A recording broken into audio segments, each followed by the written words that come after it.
So itong isang vlog na to guys, about naman sa panel gauge na basag. Ayan.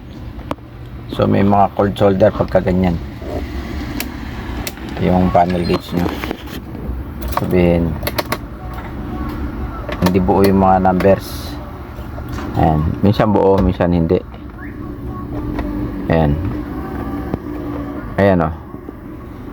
Yung 0.5 hindi siya buo. Ayan. Pagka pinipindot, ayan, nagbubuo siya. Ayan. So gagawin din natin yan. Ayan.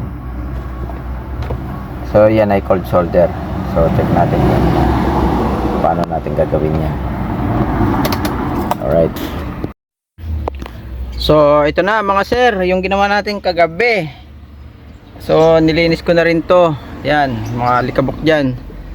Yung ito naibalik na natin. So palawin natin. Ayun o.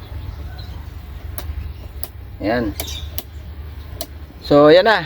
Balik na natin yung ito. Balik na natin yung cover nya.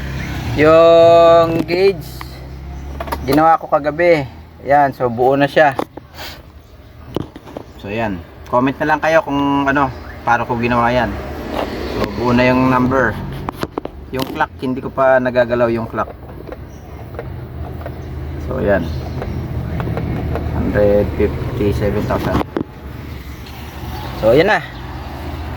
Ang gagawin ko pa yung nya, ito. Speedometer nya kasi baka sira yung niyan. So ang ginawa lang naman natin ito.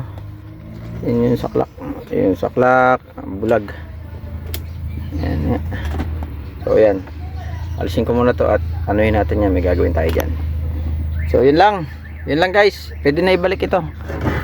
Yung mga connection ng hindi naman kayo maliligaw dyan. Kasi iba-iba yung sukat. Yan o. Iba-iba sukat ng mga terminal. May iba-iba sukat niyan. So kabit lang. Ganun lang. Alright. Balikan ko kayo pagka naikabit na natin.